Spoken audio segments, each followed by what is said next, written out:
Debt collector kembali berulah, detik-detik motor warga dirampas di Cengkareng. Nggak ada lagi tempatnya preman di Jakarta. Dua orang pria yang diduga sebagai debt collector berbuat ulah mengambil paksa sepeda motor milik warga Cengkareng, Jakarta Barat.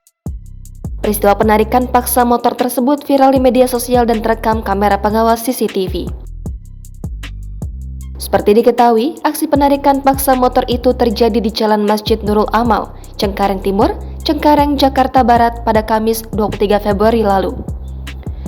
Peristiwa bermula saat pria yang menaiki kendaraan Matic berwarna merah dicegat dua orang pria yang menggunakan kaos merah dan jaket hitam. Pembicaraan dua orang pria tersebut dengan korbannya dilakukan secara intens. Pemilik motor meletakkan barang bawaan ke jalan dari motornya, hingga akhirnya motor tersebut dibawa oleh debt collector tersebut.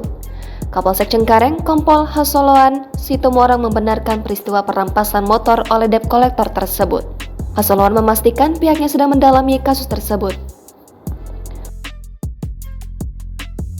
Lebih lanjut, Hasoloan mengatakan bila motor yang dirampas bukanlah milik korban dalam video, melainkan milik saudaranya.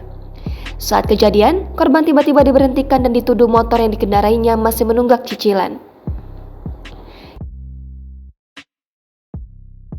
Kini, korban telah melaporkan kejadian menimpanya ke Polsek Cengkareng.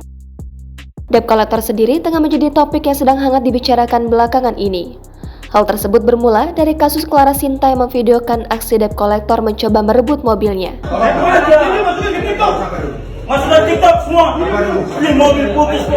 Tampak seorang polisi mencoba meredam suasana yang kala itu memanas.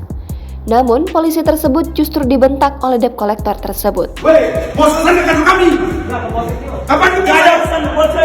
Merespon hal itu, Kapolda Metro Jaya Irjen Fadil Imran mendidih usai mengetahui insiden salah satu anggota polisi dibentak oleh debt collector dalam kasus Clara Sinta. Saya lihat ini preman ini udah mulai agak merajalela di Jakarta ini. Sampai tadi malam saya tidur jam 3, darah saya mendidih itu saya lihat itu anggota dimaki-maki begitu. Irjen Fadil meminta jajarannya untuk segera menangkap debt collector yang melakukan aksi premanisme dan bertindak meresahkan. Nggak ada lagi tempatnya preman di Jakarta. Jangan mundur lagi. Sedih hati saya itu, bolak-balik. Yang debt collector macam itu, jangan biarkan dia lawan, tangkap, jangan pakai lama. Selain itu, Irjen Fadil juga meminta Kasat Serse untuk bertindak cepat mendatangi tempat kejadian perkara apabila ada aksi premanisme yang dilakukan debt collector. Cepat respon, cepat tangkap itu yang preman-preman kayak gitu. Lebih lanjut, Irjen Fadil mengimbau agar perusahaan tidak menggunakan jasa debt collector yang melakukan tindakan premanisme. Cepat tangkap itu yang preman-preman kayak gitu. Debt collector itu kalau ada, ngomongnya kasar. Termasuk yang order itu. Siapa itu perusahaan leasing yang order itu? Nggak boleh lagi. Debt collector yang menggunakan kekerasan.